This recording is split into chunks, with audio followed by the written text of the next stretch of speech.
सर्वधर्माणां जिनं जयतु शासनम्। मैं नमो तीर्थनायक को, नमो ओंकार वाणी को, नमो उन कुंद प्रभु को जिन्होंने ओंकार धारण किए। अहो उपकार जिनवर का, कुंद का दिव्य वाणी का, जिन कुंद धुनि दाता उन कहान स्वामी का। रमियून जिणम वीरम अनंत वर्णान दंसन सहावम। भोक्षामिणियम सारम केवली शुद्ध केवली भणिदम। नियम सारजी परमागम ग्रंथ के शुद्ध भाव अधिकार में 65वें नंबर के कलश की अपनी स्वाध्याय चल रही है। इस कलश में गुरुदेव श्री ने 16वें नंबर की गाथा समय सार का यहाँ पर संदर्भ लेकर चर्चा की। उसी संदर्भ से थोड़ी चर्चा और आएगी। अभी अपनी चर्चा चल रही है पेज नंबर 211, एकदम नीचे की 3 लाइनें हैं। यहाँ कहते हैं कि हे यति, इस श्लोक का भाव अर्थ है कि हे यति तो स्वयं स्वयं को कहते हैं। हे यति ऐसा संबोधन करके स्वयं स्वयं को कहते हैं। भगवान आत्मा भगवान को कहते हैं कि हे यति, भव और भोग से परान्मुख प्रभु, तुम भव और भोग से तो परान्मुख होना नाथ, तुम भव हेतु का विनाश करने वाले, भव के हेतु का विनाश करने वाले इस ध्रुव पद को भजो। तो ये जो चर्चा आई ना श्लोक में, अपन ने देखा था श्लोक, भव भोग परान्मुख हे यते पदम इदम भव हेतु विनाशनम भज निजात्म निमग्न मते पुनस्तव किम ध्रुव वस्तुनि चिंत्या। यानी अध्रुव वस्तु की क्यों चिंता करते हो, तुम इस ध्रुव पद को भजो। ऐसा कहा, तुम तो भव के हेतु का विनाश करने वाला जो अपना ध्रुव पद है, जो अपना निजात्म स्वरूप परमात्म तत्व है, उसको भजो। अब ये भजो की व्याख्या यहाँ गुरुदेव ने 16वीं गाथा समय सार के आधार से यहाँ ली। देखो दोबारा से उसी चीज को लेते हैं कि देखो भज ये पर्याय, हे यति तुम भजो, ध्रुव पद को भजो, तो भजो ये पर्याय है और ये भजन के ध्येय में ध्रुव है। ये किसको भजे कि जिस वो अपना वो भजन का ध्येय, भजन रूप पर्याय का ध्येय ये ध्रुव परमात्मा है। ये समय सार की 16वीं गाथा में कहा है, दंसन नाण चरिताणी सेविदब्बाणी साहुड़ा नित्यम। हे मुनि अंतर निश्चय सम्यक दर्शन, यानी निर्विकल्प सम्यक दर्शन, जिसके ध्येय का ध्रुव अनंत आनंद का भंडार, ये ध्रुव, उसका जो भजन, उसकी जो प्रतीति, ऐसा सम्यक दर्शन और ऐसा इसका ध्येय ध्रुव, ऐसा सम्यक ज्ञान इसका ध्येय ध्रुव और इसका सम्यक चारित्र इसका भी ध्येय ध्रुव। दंशन नान चरिताणी सेविदब्बाणी साहुणा नित्यम। 16वीं गाथा है कि संतों को तो नित्य यह सेवना करना। कहेंगे क्या सेवना करना? सम्यक दर्शन ज्ञान चारित्राणी का सेवन करना। तो उसका सेवन करना ये पर्याय है। और उसका सेवन किया कैसे जाता है कि अपना जो ध्रुव परमात्म तत्व, ध्रुव स्वरूप एक रूप अपरिणामी तत्व जो है, उसका ध्येय करने से तो श्रद्धा ज्ञान चारित्र अनंत गुण उसको ही ध्येय करते हैं। अकेला एक श्रद्धा का गुण ही अथवा उपयोग मात्र ही लक्ष्य नहीं करता है। उपयोग तो मुख्य कहा, उपयोग की स्वरूप की ध्यान रूप वृत्ति में चारित्र भी आया, प्रतीति रूप सम्यक दर्शन भी आया, और अनंत गुण सुख चारित्र वीर आदि सब गुण स्वरूप की सेवना करते हैं। उसमें 3 की मुख्यता ली। देखो, ये निश्चय सम्यक दर्शन, फिर सब में लगा दो निश्चय सम्यक ज्ञान, निश्चय सम्यक चारित्र, ऐसा लगा सकते हैं ना, आदि दीपक लेकर। निश्चय सम्यक दर्शन ज्ञान चारित्र, ये कौन है कि ये साधन है। ये कैसा साधन है कि ये पर्याय रूप साधन है। और ये निश्चय करण यानी साधन गुण त्रिकाली, वह तो आत्मा में है। तो वास्तविक साधन कौन है कि ये त्रिकाली भगवान आत्मा, जिसे कारण परमात्मा कहा, नियम सार जी की शैली में कारण परमात्मा कहा। तो साधन कौन है? सम्यक दर्शन ज्ञान चारित्र रूपी अपने इस सेवना का, इस भजन का, इस बीतराग परिणति का साधन कौन? कि वह साधन स्वरूप तो यह आत्मा स्वयं है। तो ये 2 प्रकार से साधन की चर्चा जनवाणी में मिलती है। एक अपना त्रिकाली ध्रुव भगवान ये साधन, क्योंकि यह त्रिकाली साधन रूप से पड़ा हुआ है, कारण रूप से मौजूद है, और साधन नाम का गुण इसमें पड़ा हुआ है। और इस साधन नाम के गुण जिसमें पड़ा है, ऐसे ध्रुव अभेद परमात्म तत्व को साधने से जो परिणति में बीतरागी निर्मल निश्चय सम्यक दर्शन ज्ञान चारित्र आनंद आदि की परिणति है, इसको परिणमते हुए साधन के रूप में कहा गया। तो क्योंकि मोक्ष मार्ग किसे कहा? मोक्ष मार्ग पर्याय को कहा। पर्याय कौन सी? कि निश्चय सम्यक दर्शन ज्ञान चारित्र की पर्याय, तो इसको साधन कहा।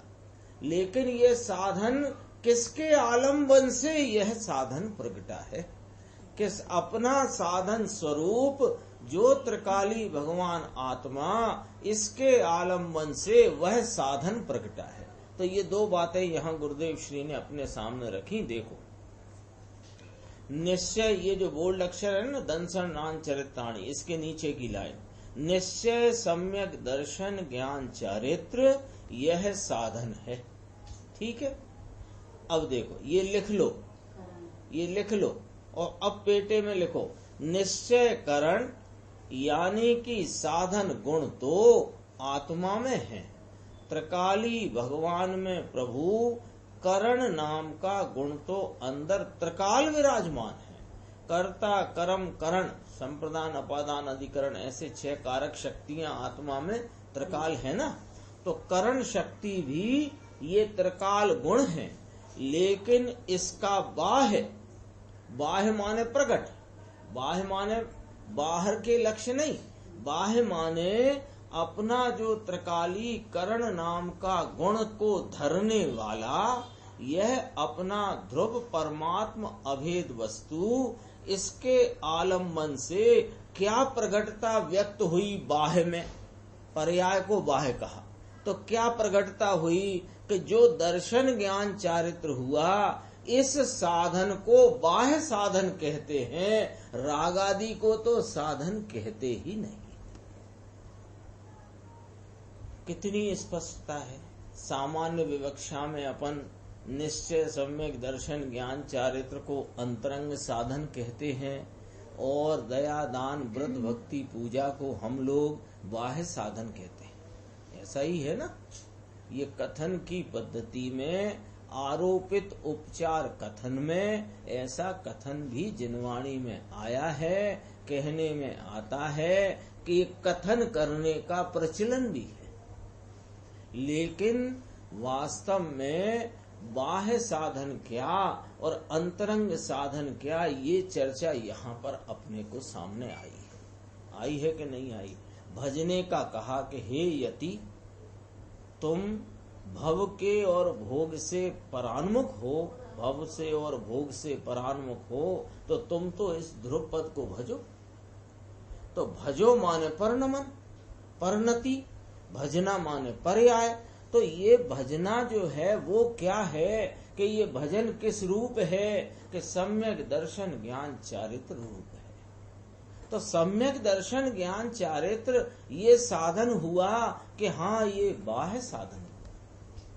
अंतरंग साधन कौन है कि अंतरंग साधन तो यह अपना साधन स्वरूप शक्ति को धारण करने वाला, जिसमें करण नाम का, साधन नाम का गुण अनादि अनंत शक्ति रूप से मौजूद है, वो अंतरंग साधन है, अपना ध्रुव तत्व। और उसके आलम्बन से जो प्रगट परिणति बाह्य व्यक्तता पर्याय में निश्चय सम्यक दर्शन ज्ञान चारित्र का बीतरागी आनंद रूप भाव प्रकट हुआ है, यह बाह्य साधन है। तो फिर वो जो राग आदि को बाह्य साधन कहा, वो क्या है कि वो साधन ही नहीं है, तथापि साधकों के पाया जाता है, इसलिए उसे उपचार कथन में आरोप दे करके है नहीं तो भी कहने में आया है। उपचार जैसे कंवर साहब के साथ आए मित्र को कंवर साहब कहने का उपचार है।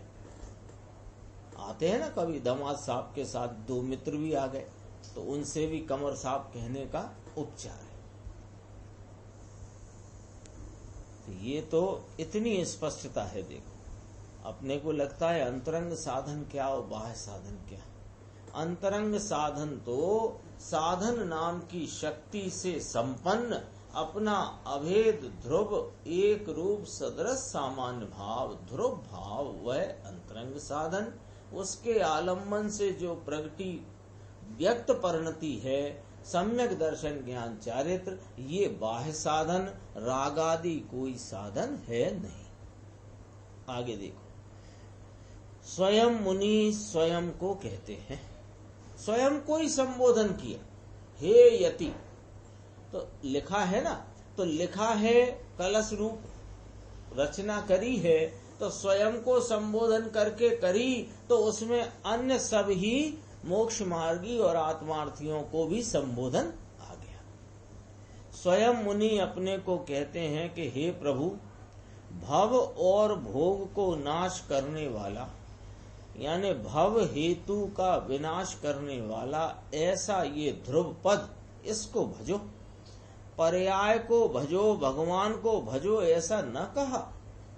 अरे तुम सम्यक दर्शन को भजो ये न कहा, तुम सम्यक चारित्र को भजो ये न कहा, रागादि को भजो ये बात तो दूर रह गई। रागादि के निमित्त पांच परमेष्टि भगवान देव गुरु शास्त्र इनको भजो ये भी न कहा। अरे ये भजती हुई स्वरूप को भजती हुई पर्याय को भजो ये भी न कहा। किसको भजो? देखो लिया ना, पर्याय को भजो, भगवान को भजो ऐसा न कहा, पर्याय को भजो ऐसा भी नहीं कहा। क्यों नहीं कहा? कि पर्याय ऊपर लक्ष्य जाएगा तो नाथ तुझे प्रभु अंदर विकल्प होगा। अंतर चीज जो ध्रुव है, जो अनंत अक्षय आनंद आदि गुणों के भंडार की खान है, ऐसे भव के नाश हेतु प्रभु तुम ध्रुव को भजो, ऐसी बात है प्रभु। अब ऐसी बात कठिन लगे दूसरा क्या हो भाई। तुमको कठिन लगती हो, सरल लगती हो, मुश्किल लगती हो, असंभव लगती हो, कदाचित ऐसा भी लगता हो कि ये तो कैसे होएगा, अभी तो हमको इस प्रकार की वृत्ति है, अभी हमारी इस प्रकार की वृत्ति है, इसमें हमें अपना आत्मा कैसे दिखाई देगा? तो कहते हैं ये सब बातों की चिंता छोड़ दो। ऐसा लगता है ना कोई को, जैसे मान लो मैं अपनी कहूं कि मुझे भोजन संबंधी कुछ वस्तुओं की अधिक ग्रद्धता है, तो अब अपने को ऐसा लगे कि देखो भोजन की ही इतनी ग्रद्धता है, भोजन के प्रति जो राग है वो ही कितना तीव्र चल रहा है मेरा, तो अभी ऐसे में मुझे आत्मा कैसे मिल सकता है? तो कहते हैं ये सब छोड़ दो भाई। यदि एक इस अपने ज्ञायक तत्व की जो प्ररूपणा, उसका जो निरूपण आचार्य भगवंतों ने, ज्ञानी धर्मात्माओं ने किया, यदि तुम्हें अपना यह ज्ञायक तत्व रुचि में जमता है, ये इसकी रुचि में तुमको प्रगाढ़ता आती है, तो रागादि की जो वृत्ति जहाँ चलती है उसे चलने दो। तुम तो अपने ज्ञायक परमात्मा जिसकी महिमा करते आचार्य भगवंत ज्ञानी धर्मात्मा थकते नहीं हैं, ऐसे ज्ञायक की यदि तुमको महिमा आती है तो तुम उस ज्ञायक परमात्मा को अंतरंग साधन जानकर उसका आलम्बन लेने के लिए ये तो निर्णय करो कि इसी के आलम्बन से लाभ है, और यह निर्णय करके उसकी रुचि की प्रगाढ़ता में उपयोग कैसे पलटेगा कि पुरुषार्थ की सहज उछाले में वह वीर इस प्रकार काम करता है कि उपयोग स्वरूप का आलम्बन लेता है, तो वह साधन स्वरूप जो वस्तु है उसका आलम्बन लेते पर्याय में कहलाने वाला बाह्य साधन यानी निश्चय सम्यक दर्शन ज्ञान चारित्र प्रकट होता है। बात कठिन लगे दूसरा क्या हो, क्यों कि दूसरा कोई रास्ता नहीं, और अनेकों जीवों ने ये सम्यक दर्शन प्राप्त किया है ना, अनंत जीवों ने। इस काल में भी पंचम काल चलता है, इसमें भी, और पूर्व के भी अनादि काल से अनेक पंचम काल निकल गए, अनेक चौथे काल निकल गए, सब में जीवों ने सम्यक दर्शन प्राप्त किया है। यानी अपने अंतरंग साधन के अवलंबन से यह बाह्य साधन परिणति में प्रकट किया है, नहीं किया ऐसा नहीं, किया है ना। अब जब किया है तो उनके कोई विशेष स्पेशल राग वर्तता था या वे राग में एकत्व नहीं करते थे, ऐसा नहीं। वे जीव भी पहले राग के एकत्व में ही परिणमते थे और रागादि में ही हितपने परिणमते थे, लेकिन क्या हुआ कि रागादि का हितपना तो रह गया वहीं पर, लेकिन जो सच्ची देशना मिली तो स्वरूप की महिमा आई, और उसकी महिमा की ऊर्ध्वता में पुरुषार्थ ने उछाला लेकर के वीर ने इसका अनुसरण किया, और वीर के अनुसरण में उपयोग स्वरूप की तरफ ढल करके ये बाह्य साधन यानी सम्यक दर्शन ज्ञान चारित्र की परिणति मार्ग तो प्रभु ये है। अपन थोड़े आगे चलते हैं 213 पेज पे। इतनी बात कहकर अब आगे आचार्य भगवान कहते हैं, अध्रुव वस्तु की चिंता से तुम्हें क्या प्रयोजन है? ये विकल्प से, दया दान और व्रत के विकल्प से क्या प्रयोजन है? कहते ना ये तो अध्रुव है, अध्रुव वस्तु की चिंता, इसके विकल्प में रुकना प्रभु इसमें क्या है? ये कहाँ रुक जाते हो तुम? ऐसा अध्रुव क्या है वो अपन इसमें आगे नीचे देखेंगे, ये बीच के भी छोड़ देना, ये पैसा ध्रुव है कि अध्रुव है, 5-50 लाख मिला, ये छोड़ देते हैं। अपन मूल पॉइंट पकड़ते हैं नीचे गुरुदेव श्री की व्याख्या में। भगवान मिथ्यात्व किसको कहिए? बहुत गंभीर प्रश्न है और इसका बहुत गंभीर जवाब भगवान मिथ्यात्व किसको कहना, ये समझने की सूक्ष्म बात है प्रभु। बाह्य में परिग्रह आया ना, ये बाजू धन, ये आया धन धान्य, ये बाजू परिग्रह है ना, दूसरे बाजू ये परिग्रह है, सो परिग्रह तो पाप है।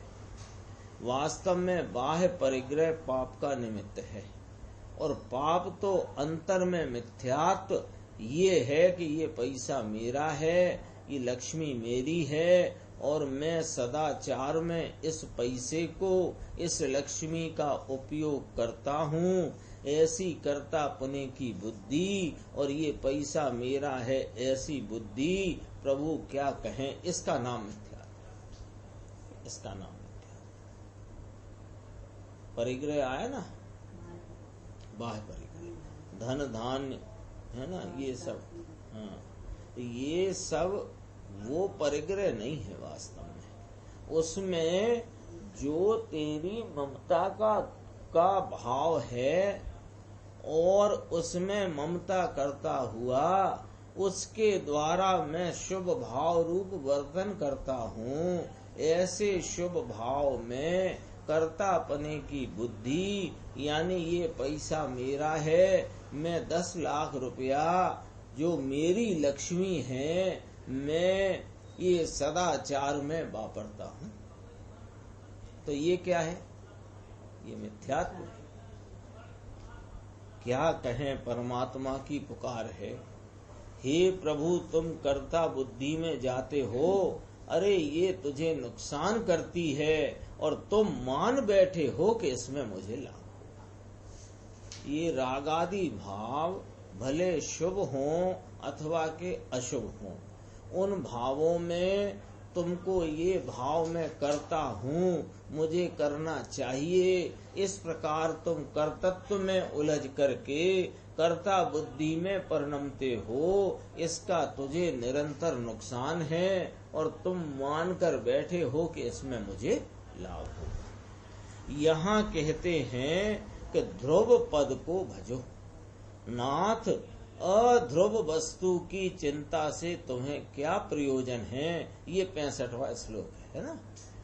अध्रुव माने जो चिंता, अध्रुव माने क्या लेना, अध्रुव की चिंता से तुम्हें क्या प्रयोजन है, क्या लेना अध्रुव में, कि देखो विकल्प, राग, पैसा, लक्ष्मी, स्त्री, कुटुंब, परिवार, भव, भोग सब अध्रुव है। आ गया सब। कोई पण विकल्प हो, भगवान के प्रति भक्ति का हो, स्वरूप के चिंतवन का हो, मनन का हो, ये सब विकल्प है ना। गुण गुणी का भेद का विकल्प भी कल दोपहर को चला था ना, तो गुण गुणी के भेद का विकल्प भी अध्रुव है। कोई सा भी प्रशस्त से प्रशस्त और मंद से मंद राग हो, वह भी अध्रुव है। और पैसा, लक्ष्मी, स्त्री, कुटुंब, परिवार, भव और भोग, ये तो तुम्हें सहज अध्रुव ज्ञात होते हैं कि नहीं होते। पैसा एक ही ये वर्तमान पर्याय मिलती है, जो कुछ 50-60 वर्ष की जितनी मान लो, उसमें पैसा का आना जाना व्यक्ति खुद ही देख लेता है। लक्ष्मी का आना जाना, स्त्री का आना चले जाना, कुटुंब में, परिवार में लोगों का आना और जाना, भव का बदल जाना, भोग का भाव बदल जाना। भोग का भाव नहीं बदल जाता, थाली पे बैठे बैठे बदल जाता है। पहला गुलाब जामुन खाया था, तब उसे भोगने का तीव्र गृद्धता वाला राग था, फिर दूसरा खाया और जो तीसरा आया तो यूं हाथ कर लिया। ये क्या हो गया? ये अध्रुव है। अध्रुव माने टिकता नहीं, ना तो कोई विकल्प टिकता, न राग टिकता, न लक्ष्मी टिकती, न परिवार टिकता, न कुटुंब टिकता, न स्त्री टिकती, न भोग का भाव टिकता। ये सब अध्रुव है। ऐसे अध्रुव भावों की चिंता से हे यति, हे आत्मार्थी, तुझे क्या प्रयोजन? अध्रुव वस्तु की चिंता से तेरे क्या प्रयोजन है?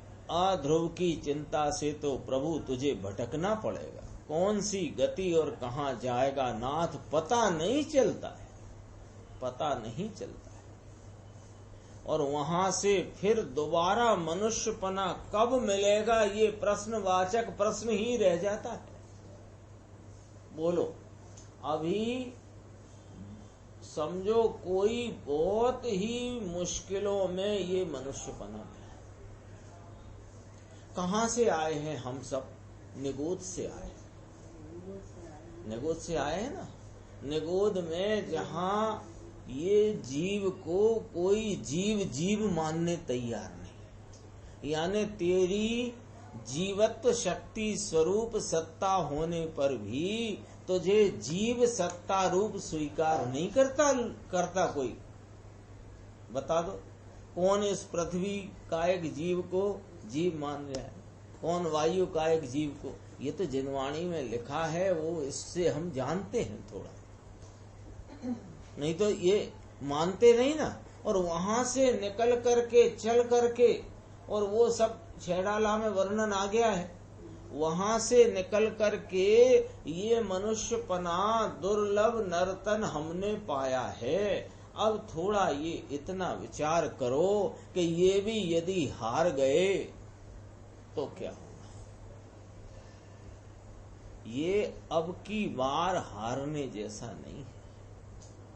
अपनी जितनी भी समझ की चूक हो, अभी तक अपन ऐसा नहीं है कि आज पहली बार स्वाध्याय में अपन बैठे हैं सुन रहे हैं, बरसों से ये काम चल रहा है, लेकिन ये काम ना हुआ तो आज भी अपन ये विचार कर सकते हैं कि हमने जो अब तक समझा या जिस प्रकार का हमारा आग्रह रहा, उस आग्रह में कहीं ना कहीं चूक तो होगी ही, अन्यथा ये बात हमको समझ में आकर के परिणमन क्यों ना हो। चूक तो रही होगी कोई ना कोई।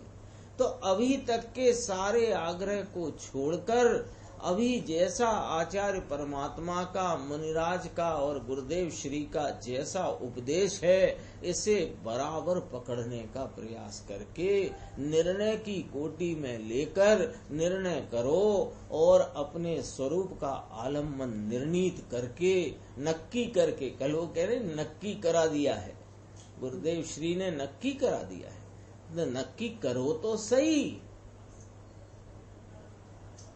कहते हैं अरे यह मनुष्यपना कब मिलेगा? अनंत काल में मिला है। तो उसमें ध्रुव का ध्यान करके ध्रुव को तो जगाया नहीं और क्रिया में रुक गया है। बहन आया, समझ में आया? पूछते हैं मुनिराज कहते हैं पद्म प्रमलधारी देव मुनि कि तुझे अध्रुव की क्या चिंता है? प्रभु अध्रुव से तुझे क्या है? अध्रुव में क्या आ गया कि राग आ गया, पुण्य आ गया, दया और दान भी इसमें आ गया। बात कठिन पड़े प्रभु। क्यों कठिन पड़े? कि महाराज ये भगवान की भक्ति, ये उनका मंडल पूजा विधान और ये दया दान का परिणाम, ये जिन प्रभावना की अंदर में जो हमारे जो उत्साह का भाव, ये सब महाराज अध्रुव में आता है। ये चिंता, इसकी चिंता करने लायक नहीं, इसका आलम्बन लेने लायक नहीं, इससे कोई लाभ होगा नहीं। ये बात सुनकर के अंदर में ऐसा लगता है कठिन है बात कठिन पड़े प्रभु, लेकिन ये किए ही छूट का है, ये करके ही छूट का है। क्या करके छूट का समझ गए ना? छूट का माने तेरा पार इसको करने से ही पड़ेगी। कार्य नहीं होता हो तो कार्य की छूट का माने ये कार्य तेरा ऐसे ही मतलब समय मिलके ही छूट गए नहीं, वो नहीं। छूट का माने यहाँ है आ करिए छूट को छे, ये करने से ही तेरा कार्य निपटेगा और कोई कार्य नहीं। हाँ, छूट का माने इस व्याधा से छूटना, छूट का माने तो ये करे ही छूट का है। ये क्या करे कि ये आज के आज नक्की करो। क्या नक्की करें महाराज? आप कह दो हमसे कि तुम ध्रुव स्वरूप एक रूप अनंत गुणों का अभेद पिंड स्वरूप अभेद शक्तियों का पुंज एक रूप सदरस ध्रुव ऐसे का ऐसा अनादि अनंत पदार्थ भाव वह तुम हो। और ये जो परिणति में शुभ अशुभ राग पुण्य दया दान व्रत भक्ति का भाव कुटुंब कबीले के प्रति का राग भव और भोग का राग ये सब अध्रुव है। सो अध्रुव को का की रुचि छोड़कर एक ध्रुव गायक की रुचि करना, ये करके ही तेरा कार्य सधेगा, ऐसा आज नक्की करना। लिखा है ना इसमें, गुरुदेव श्री फरमा रहे हैं कि नहीं फरमा रहे, एम नक्की करऊं। देखो फिर कहते हैं ऐसा निर्णय तो पहले करना, आत्मा का निर्णय करना है, लेकिन उसके पहले यह तो ऐसा तो निर्णय पहले करना। कैसा निर्णय प्रभु? कि पहले निर्णय तो यह करना कि ये ही करने लायक है,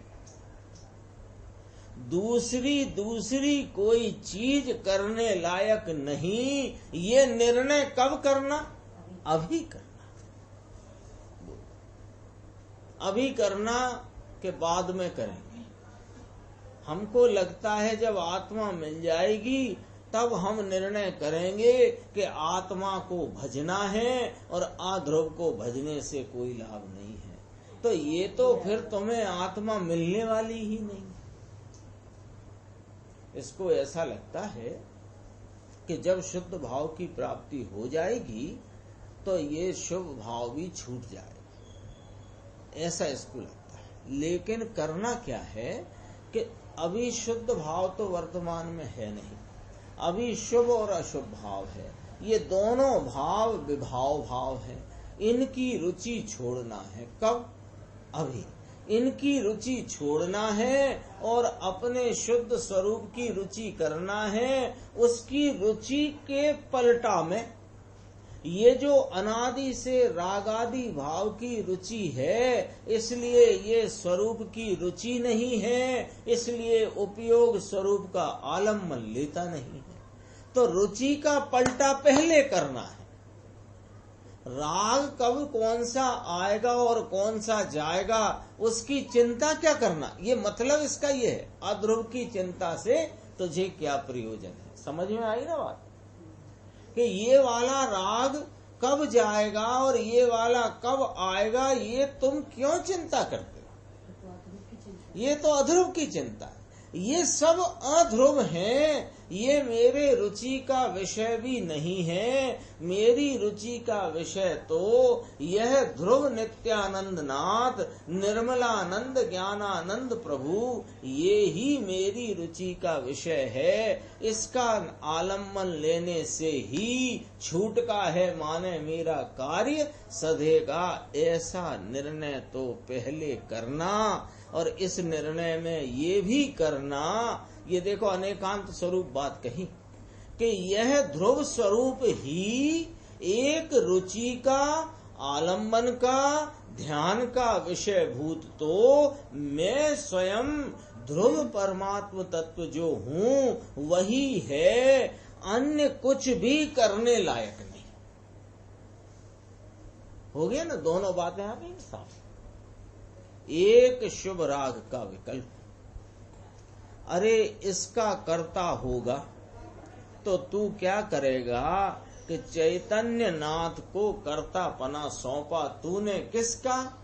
वह मलिन भाव का, वो असुचि भाव का, उस दुख के भाव का कर्तापना इस चैतन्य को सौंपना, ये तुझे शोभा नहीं देता है। ये शोभा की चीज नहीं है। अरे ये चैतन्य नाथ तो आनंद की निधि लुटाने के लिए तैयार बैठा है। इसका खजाना खोलने को, आनंद का, शांति का, वीतरागता का, पवित्रता का खजाना खोलने को तैयार बैठा है, पर तूने अनादि से शुभ राग की रुचि में राग के एकत्व का ताला लगा रखा है। तो वह ताला कैसे खोलना कि राग की रुचि छोड़ना और गायक परमात्मा वीतरागी की रुचि में रहना आना, तो वह ताला खुल जाएगा और तेरा खजाना बहने लग जाएगा, धारा बहने लग जाएगी। चक्रवर्ती को 5-10 करोड़ का मकान लिया, इसमें धूल जमी थी, कोई ने देखा नहीं और चक्रवर्ती को कह दिया कि जाओ तुम ये धूल निकालो। चक्रवर्ती को सौंपा कि ये मकान आपको मैंने भेंट दिया है महाराज, इसकी धूल वूल निकाल लेना आप। अच्छा है।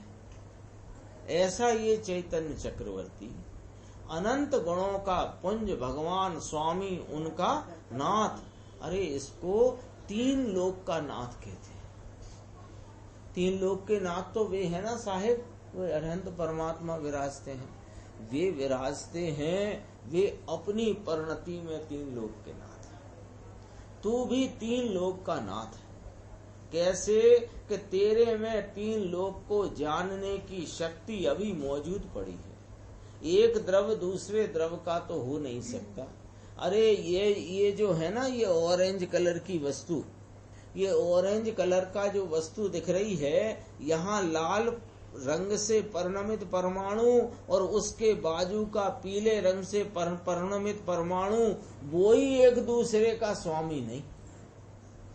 ऑरेंज दिखता ना, ऑरेंज नाम का कोई कलर नहीं होता। ऑरेंज माने संतरा कलर। तो वे तो हमें हमारे ज्ञान के छदमस्त पने में, उसकी स्थूलता के परिणमन में लाल और पीले अलग अलग परमाणु अलग अलग न दिख करके इकट्ठे समूह रूप से देखने में आए हैं, तो हमें वह ऑरेंज दिखाई देता है। तो वहां ये समझना कि जब ये लाल और पीला परमाणु, ये लाल का स्वामी पीला नहीं और पीले का स्वामी लाल नहीं, जब ये एक दूसरे के स्वामी नहीं, तो तुम कैसे किसी के स्वामी बनते? ऐसे भगवान 3 लोक के नाथ के पास राग का कर्तापना सौंपना, ये तो ऐसा ही है जैसे चक्रवर्ती को झाड़ू बुहारने का काम सौंपना। कठिन पड़े प्रभु, ये सूझ पड़ती नहीं, इसको करना पना, और जो सूझबूझ में आए और इसका कर्तापना तो मिथ्यात्व है। जो चीज सूझबूझ में आती नहीं, इसको अकर्तापने का लाभ, और इससे विरुद्ध जो अध्रुव चिंता, इसके कर्तापने का लाभ तो मिथ्यात्व, और ध्रुव चीज के कर्तापने का लाभ सम्यक है। तो हे प्रभु, भव भोग के नाश के लिए एक बार अध्रुव की चिंता तो छोड़ और ध्रुव का तो भजन कर प्रभु। ये 65वां श्लोक आया। अब 66वां श्लोक है। समय सारम अनाकुलम अच्युतम जनन मृत्यु रुजादि विवर्जितम सहज निर्मल सर्म सुधामयम समर सेन सदा परिपूजय। जो अनाकुल है, अच्युत है, अच्युत का नीचे फुटनोट है, अस्खलित है। अस्खलित माने निज स्वरूप से नहीं खिसका हुआ, खसेलू लिखा है, नहीं खिसका। ये जो अच्युत स्वरूप है अपना, ये जो ध्रुव गायक परमात्मा है, ये निगोद में रहा हो, एक इंद्री में रहा हो, 2 इंद्री लट आदि में रहा हो, 3 इंद्री 4 इंद्री सांप बिच्छू शेर घोड़ा हाथी कहीं रहा हो, देव में रहा हो, वो असंख्य योजन के वाले समुद्र में मत्स्य बनकर रहा हो, कि मनुष्य रहा हो, कोई भी स्थिति में, अरे कसाई रहा अथवा पुजारी रहा, कोई भी स्थिति में यह जो अपना आत्मा है, यह अपने ज्ञान, आनंद, सुख, शांति, चारित्र के स्वभाव से कभी स्खलित ही नहीं हुआ, अस्खलित है। तो तू तेरी पर्यायों का कोई विचार करते हो, कभी तुमको लगता हो कि मैंने तो कैसे निकृष्ट परिणाम किए हैं।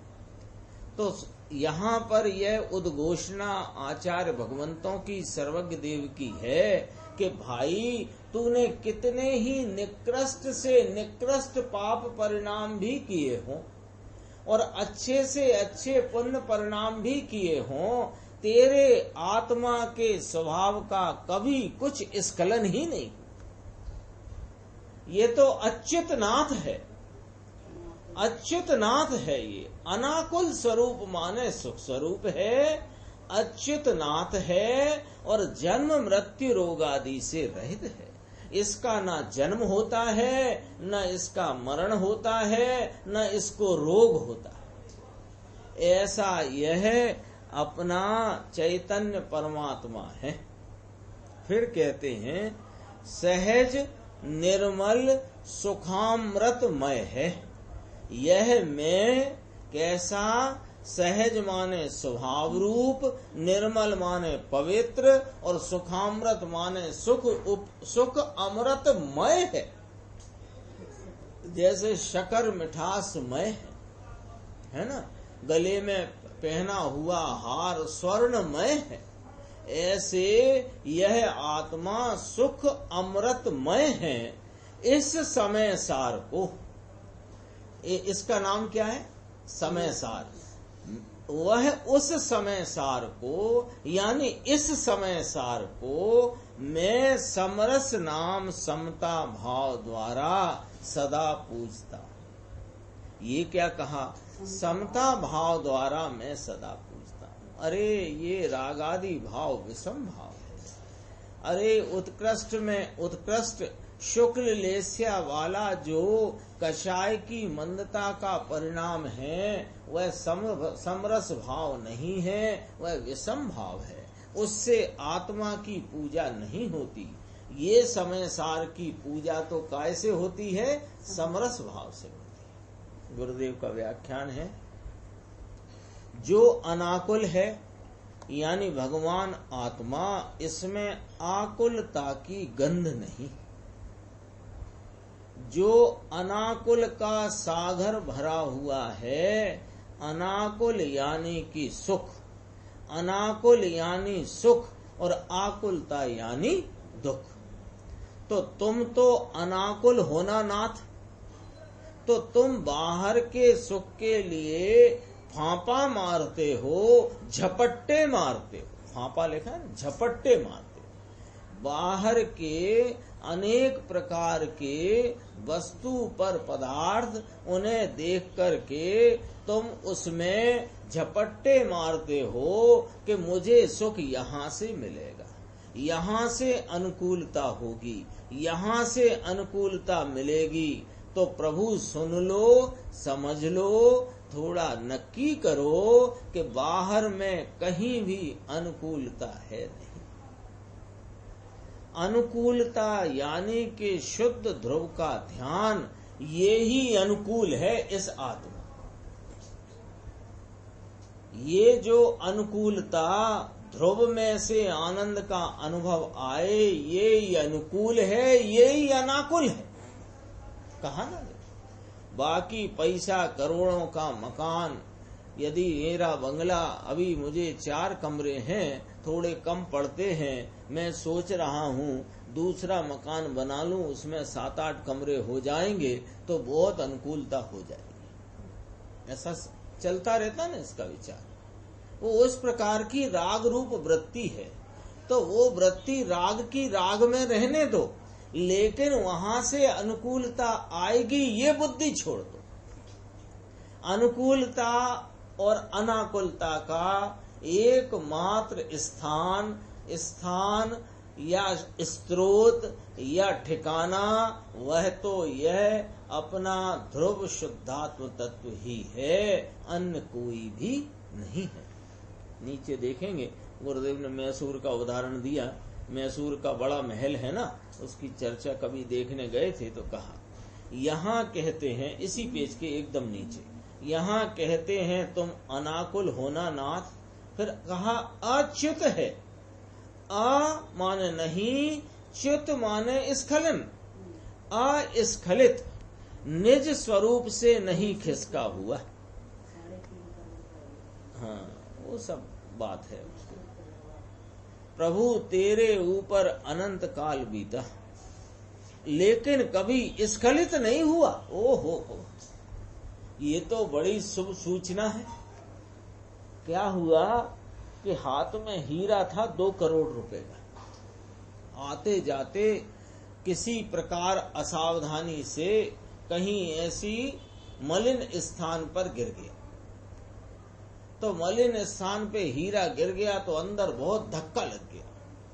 अरे रे 2 करोड़ का हीरा कहाँ चला गया, और ये जो ये मलिनता में चला गया है। तो उधर से एक समझदार व्यक्ति निकला, उसने कहा कोई बात नहीं है, ये तो 2 करोड़ का हीरा है, ये मलिनता में भी चला जाएगा तो भी इसका जो हीरापना है, वो इसकी कीमत है, इसका जो मूल्य है वो स्खलित नहीं होता है। इतना सुनते ही क्या हुआ, हर्ष हो गया।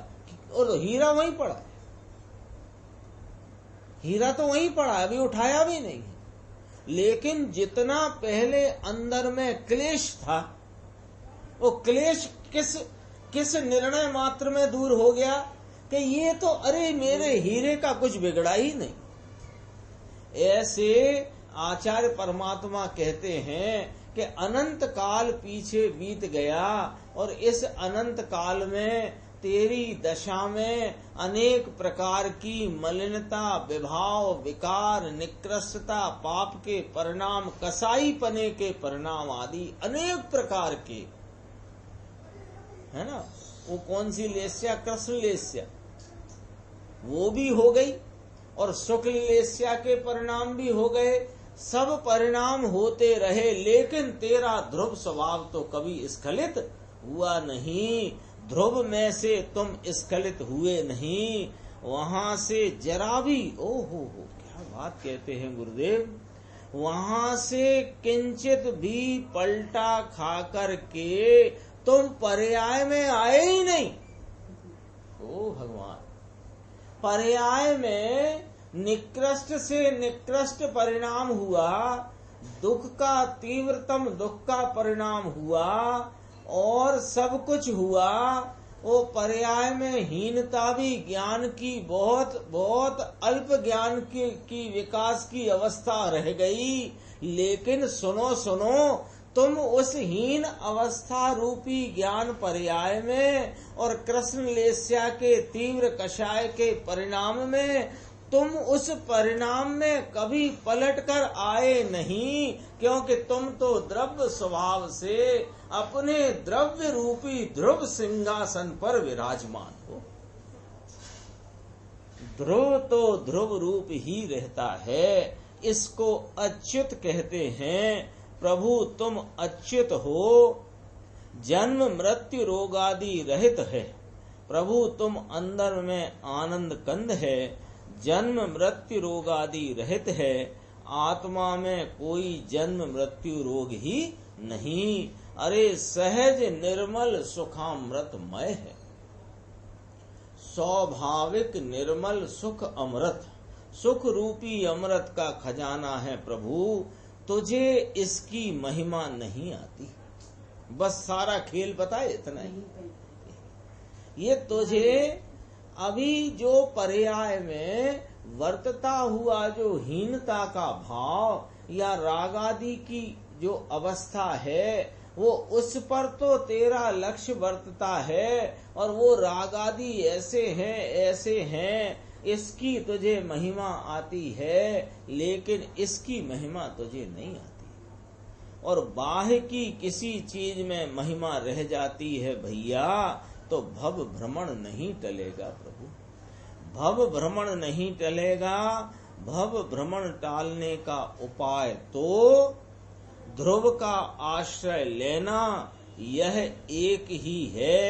इसके भजन में एकाग्र होना और सम्यक दर्शन ज्ञान चारित्र निर्विकल्प इसकी सेवना करना यह एक ही भव के अभाव करने का उपाय है। व्यवहार चाहे जो आवे वो व्यवहार है। व्यवहार के स्थान में व्यवहार होता है, लेकिन यह कुछ आत्मा को लाभदायक नहीं। अपनी चर्चा ये कलश की यहाँ पर पूरी करते हैं। और वो एक बनी ने भजन भेजा है, वो भजन यहाँ हम कल भी वो उसने भेजा था, आज फिर एक भजन भेजा है, वो भजन प्रारंभ करते हैं।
निज निधि निज में बताई, यह अनंत उपकार है। उसके लिए जिन वाणी माँ को वंदना शत बार है।